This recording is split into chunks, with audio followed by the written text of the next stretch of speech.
The impossible return. The horizon appeared without warning at the edge of the Arcturus system, its silhouette unmistakable against the backdrop of stars. Commander Elena Reyes stood rigid on the bridge of the UES Dauntless, her eyes fixed on the magnified image displayed on the main view screen. "Confirmation, Lieutenant." Her voice remained steady despite the electric tension that had seized the bridge. Lieutenant Park's fingers danced across his console. "It's confirmed, Commander. Ship registry matches the UES Horizon, the ship that disappeared 80 years ago." A collective breath seemed to be held across the bridge. The Horizon had been the pride of Earth's early deep space exploration fleet, before its mysterious disappearance during humanity's first major expedition beyond the solar system. No distress call, no debris field. It had simply vanished, taking its crew of 200 with it. And now, impossibly, it floated before them, looking pristine as the day it launched. "Scans," Reyes asked, eyes narrowing. "That's the thing, Commander." Park's voice held a note of bewilderment. "The hull shows no radiation damage, no micrometeorite impacts. It looks new. Power signatures are active but unusual, unlike anything in our database."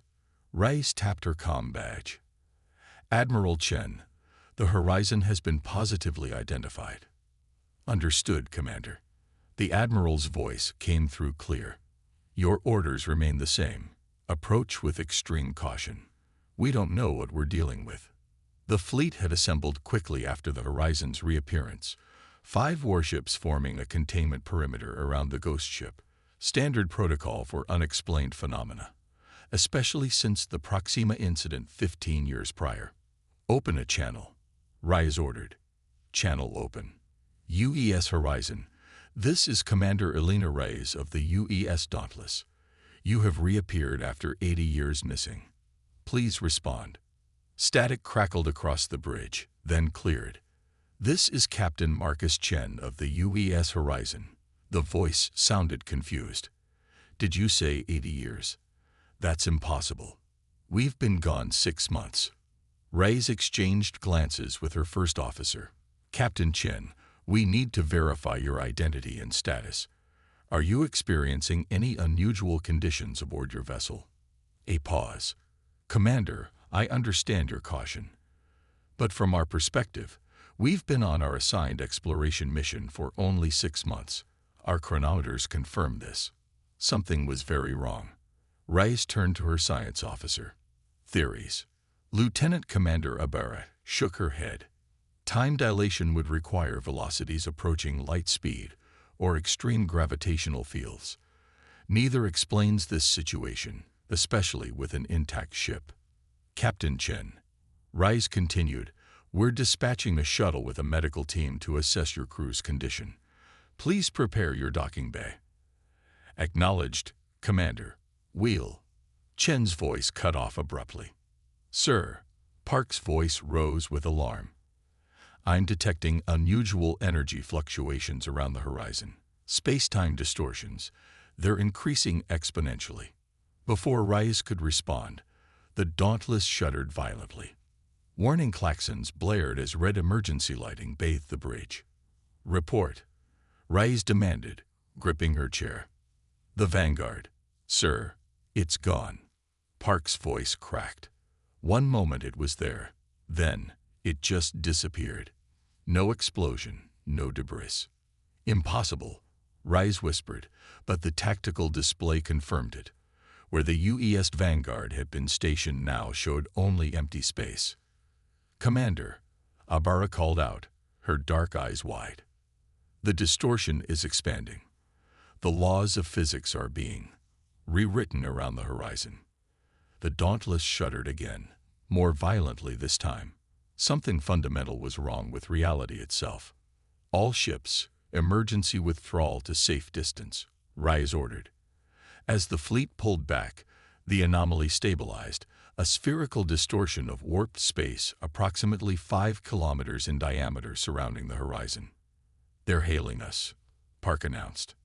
On screen. Captain Chen's face appeared, looking exactly as his personnel file photo from 80 years ago. But his eyes, there was something different about them, something that sent a chill down Reyes's spine. "Commander," Chen spoke softly, "I apologize for the Vanguard. The crew is safe, just elsewhere for now. We're still learning to control it." "Control what, exactly?" Reyes demanded. "What we found out there." Chen looked away briefly. "We encountered something, Commander. Not aliens in the way we expected. Something older. They called themselves the Architects." Reyes leaned forward. "Explain." "They exist beyond conventional space-time. They've been watching humanity, curious about our development." Chen's expression became distant. "They gave us a gift, or perhaps a test. Technology that allows manipulation of fundamental reality. The Vanguard's crew. As I said, they're safe, just in a pocket dimension we created." Chen smiled, but it didn't reach his eyes. "We can bring them back once we stabilize the field." Admiral Chen broke into the conversation. "Captain, you need to power down whatever technology you're using immediately." "That's an order." The captain's expression hardened. "With respect, Admiral, you don't understand what we've brought back. This technology could transform humanity's understanding of the universe. It could solve energy crises, environmental catastrophes." "At what cost?" Reyes interrupted. "You've already destabilized local space-time and disappeared a ship with 300 souls aboard." "Growing pains," Chen dismissed. "The Architects warned us the transition would be difficult. They said our minds would need time to adapt to new ways of perceiving reality." Something in his phrasing disturbed Reyes deeply. "Captain Chen, are you and your crew still human?" A long silence followed. "That's a complex question, Commander. Physically, yes. Mentally." He paused. "We're evolving. The Architects showed us potentials within the human mind that we never imagined." The science officer's console erupted with alerts. "Commander, the distortion field is expanding again." "Captain Chen, contain whatever you're doing," Reyes shouted. Chen's face remained serene. "I'm sorry, Commander. It's not entirely under our control yet. The technology integrates with consciousness itself. Our thoughts shape reality now, and thoughts are difficult to contain." The view screen flickered, showing momentary glimpses of impossible geometries and colors that shouldn't exist. Several bridge officers clutched their heads, groaning. "Cut transmission," Reyes ordered. The screen went black, but the damage was spreading. "Sir," Park stammered, blood trickling from his nose. "The Explorer and the Sentinel. They're experiencing the same effects as the Vanguard before it vanished. Get me direct communication with whoever's in command on the horizon now," Reyes demanded. After several tense moments, a new face appeared on screen. Dr. Eliza Mbeki, the Horizon's chief scientist according to the historical records. Like Chen, she appeared unchanged by the decades. "Commander Reyes," Mbeki acknowledged. "I've temporarily relieved Captain Chen. His consciousness is expanding too rapidly. He's having difficulty maintaining human perspective." "Doctor, you need to shut down whatever technology is causing these distortions," Reyes insisted. "It's not that simple," Mbeki replied. "The technology isn't a device we can deactivate. It's become integrated with us, with our ship, at a quantum level. You're telling me you can't stop this. I'm telling you we're trying." Mbeki's expression was grave. "But you need to understand what we encountered. The Architects exist in 11 dimensions. They perceive reality in ways we can barely comprehend. When they gifted us with this technology, they altered us fundamentally. Why? What do these Architects want?" "They're dying," Mbeki said simply. "Their civilization spans multiple universes, but it's reaching its end. They've been searching for successors, species with potential to evolve beyond physical limitations. Humanity is one candidate among many." Before Reyes could respond, alarms blared again. The explorer had vanished, followed moments later by the sentinel. 3 ships gone. Admiral Chen's voice was tight with fury.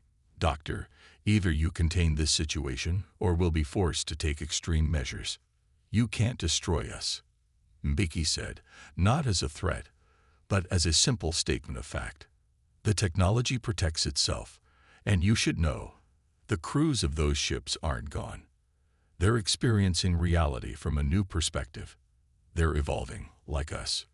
Reyes felt cold dread settling in her stomach. Evolving into what? Something more, Mbeki answered.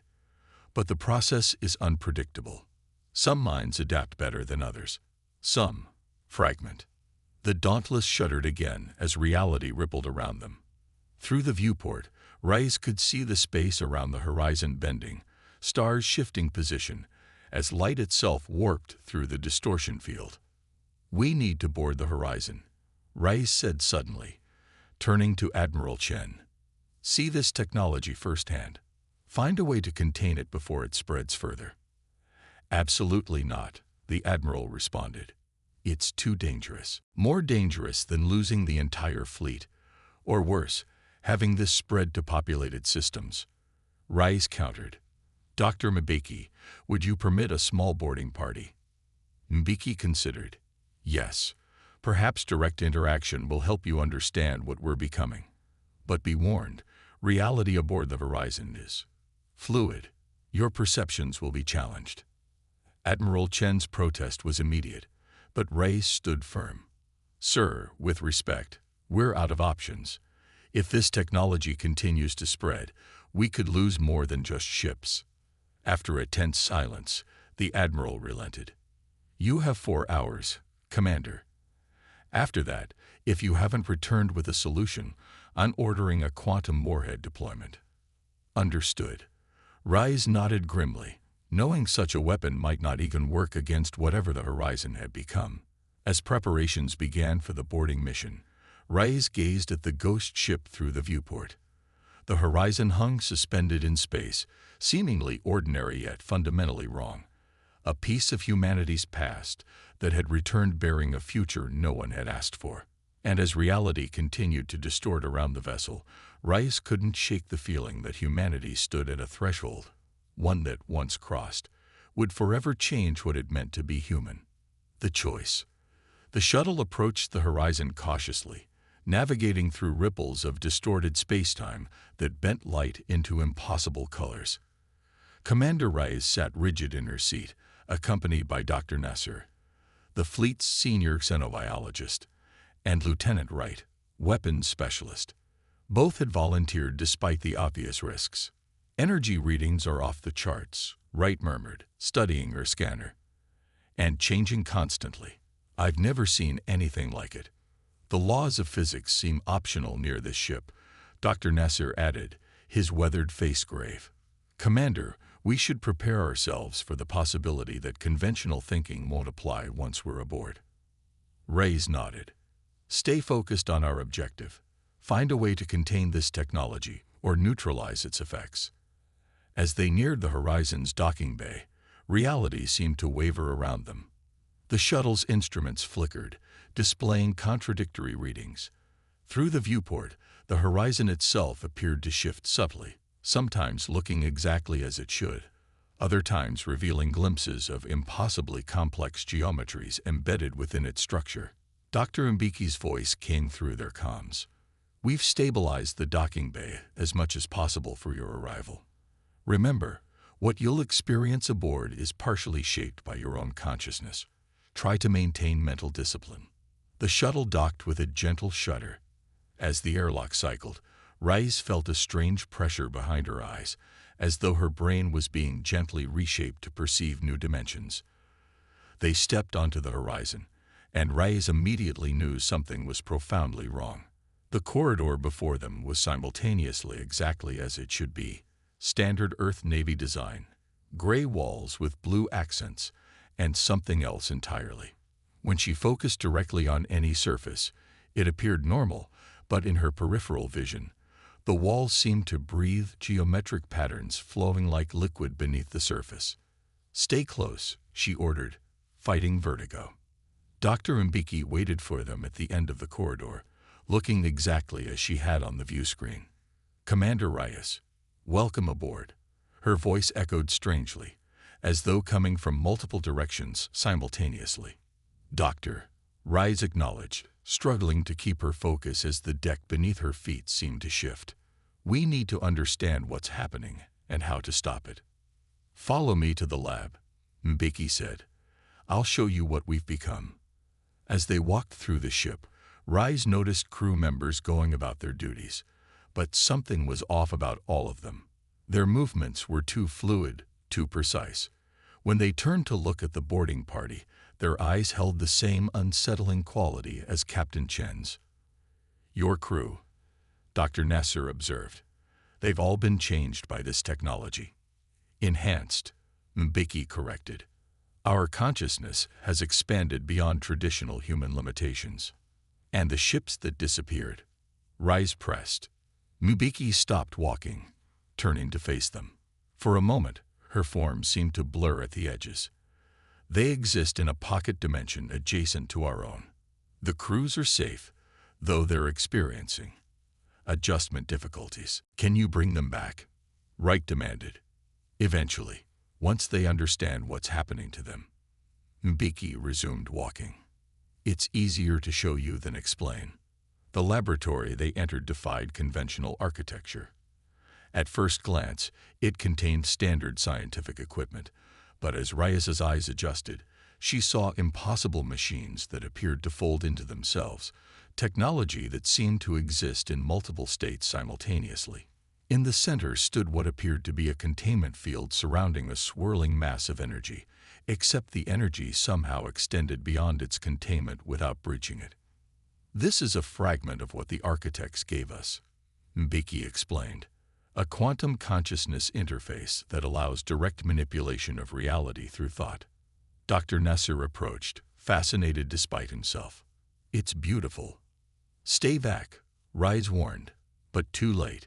Nasser had stepped too close. The energy pulsed, and Nasser froze. His eyes widened, pupils dilating until they consumed the iris entirely. He gasped, body rigid. "What's happening to him?" Reyes demanded, drawing her weapon. "He's experiencing direct contact," Mbiki said calmly. "His consciousness is expanding." Nasser collapsed to his knees, blood trickling from his nose. "I see it," he whispered. "The universe. Layers upon layers, reality stacked like pages in a book."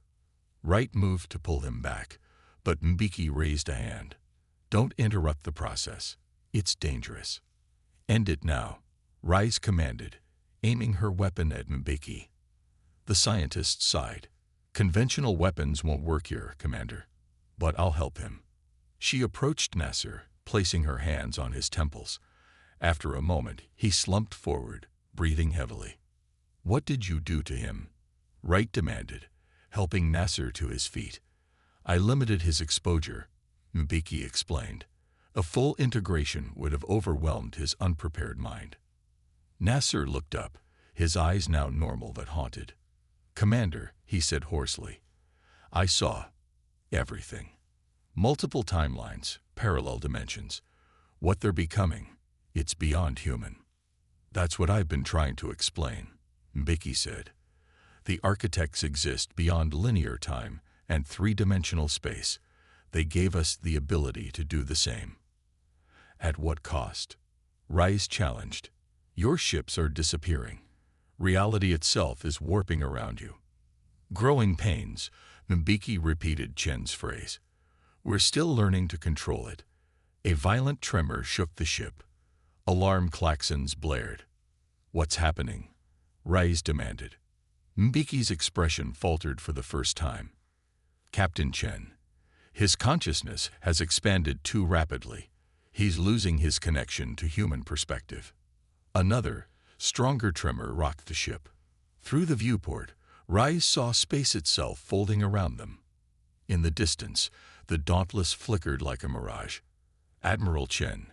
Reyes activated her comm badge. "What's your status?" Only static answered. "Your ship exists in multiple states now." Mbeki explained grimly. Partially here, partially elsewhere. End this. Reyes grabbed Mbeki's shoulders. Your captain has lost control. This technology is too dangerous for humanity right now. I agree, Mbeki said, surprising Reyes. But I can't simply shut it off. The integration is complete. However, she hesitated. There may be a way to contain it, to create a barrier that would isolate the effects to the horizon alone. How? The technology responds to conscious intent. If enough of us focus collectively, we might be able to create a self-sustaining dimensional pocket, a quarantine of sorts. Another, more violent tremor shook the ship. Through the walls, which had become nearly transparent, Reyes could see Captain Chen in what should have been several decks away. His form flickered and shifted, sometimes human, sometimes something with too many dimensions. We're running out of time, Mbeki urged. I need your help, Commander. Your mind is still anchored in conventional reality. You can serve as a focal point while we create the barrier. And I'm just supposed to trust you, Reyes demanded. You have no choice, Mbeki replied simply.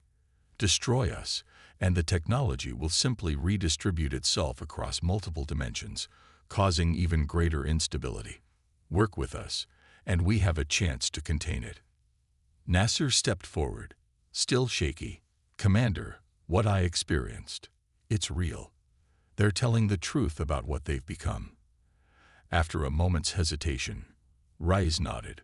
What do you need me to do? Join with us in the ship's central chamber, Mbeki instructed. Your unaltered consciousness will serve as an anchor point, a reference to the reality we need to separate from. As they made their way through the increasingly unstable ship, Reyes saw crew members gathered in a large circular room. They stood in concentric circles around a central pillar of swirling energy, the heart of the architect technology. Take your place at the center, Mbeki directed. Reyes approached cautiously. The energy pulsed in sync with her heartbeat. Around her, the Horizon's crew began a low, harmonic chant, not in any language she recognized, but in mathematical patterns that seemed to resonate with the fabric of space-time itself. Focus on your reality, Commander, Mbeki instructed. Hold it firmly in your mind. Earth, the fleet, humanity as you know it. As the chant intensified, Reyes felt her consciousness expanding despite her resistance. Glimpses of other realities flickered through her mind. Earth's history rewritten in 1,000 different ways, future timelines branching endlessly, parallel dimensions where the laws of physics operated by different rules. Through it all, she clung to her anchor, her identity, her mission, her understanding of what was real. The energy column surged upward, engulfing her in light. She felt her mind being pulled in multiple directions simultaneously, threatening to fragment into countless alternate versions of herself. Hold on, Commander. Mbeki's voice seemed to come from everywhere. With supreme effort, Reyes maintained her focus, visualizing a barrier, a wall separating the horizon and its reality-bending technology from the rest of human space. The ship shuddered one final time. The light intensified to blinding brilliance, then suddenly collapsed inward. Silence fell. Reyes opened her eyes to find herself on the bridge of the Dauntless. Admiral Chen stared at her in shock. Commander, how did you? He stopped, looking past her to the view screen. Where the horizon had been, there was now nothing. Not empty space, but an absence, a spherical void about 5 kilometers in diameter that seemed to absorb light rather than reflect it. What happened? The Admiral demanded. Our sensors show you were aboard the horizon. Then suddenly you were here on the bridge. They created a pocket dimension, Reyes explained, her voice hoarse. Separated themselves from our reality to contain the technology. The other ships. Reyes turned to the tactical display. Incredibly, the Vanguard, Explorer, and Sentinel had reappeared, all reporting confused but unharmed crews. They kept their promise, she murmured. Commander, are you certain the threat is contained? Admiral Chen pressed. As certain as I can be, Reyes answered honestly. Dr. Mbeki created a quantum barrier using my consciousness as an anchor to our reality. The horizon exists now in a state between dimensions, isolated but not destroyed. And if the barrier fails? Reyes gazed at the void on the view screen. Then humanity will face a choice sooner than expected, to evolve beyond our current limitations or remain as we are. You sound like you're considering their perspective, the Admiral noted with concern. Reyes shook her head slowly. I experienced something aboard that ship, Admiral. A glimpse of what the architects showed them. The universe is more complex than we've ever imagined. There are layers to reality we're only beginning to understand. Did they say if the architects would contact us again? No, Reyes replied. But I believe they're watching, waiting to see what we do next. In the following weeks, a permanent monitoring station was established to observe the dimensional pocket containing the horizon. Occasionally, instruments detected faint signals from within, complex mathematical patterns that defied complete analysis. 6 months later, as Reyes prepared to take command of a new deep space mission, she received one final communication, a brief message composed in standard text, but containing embedded information that unfolded in her mind like a flower, showing glimpses of what the Horizon's crew had become. The message itself was simple: when humanity is ready, we will be waiting. As her new ship moved away from Earth, Reyes gazed out at the stars with new understanding. The universe had always been stranger than humans had imagined. The Horizon and its crew had merely pulled back the curtain for a moment, revealing possibilities that simultaneously thrilled and terrified her. Somewhere out there, the architects were watching, and humanity's path to joining them, or charting its own course through the higher dimensions of reality, had only just begun. Retriclaude can make mistakes. Please double-check responses.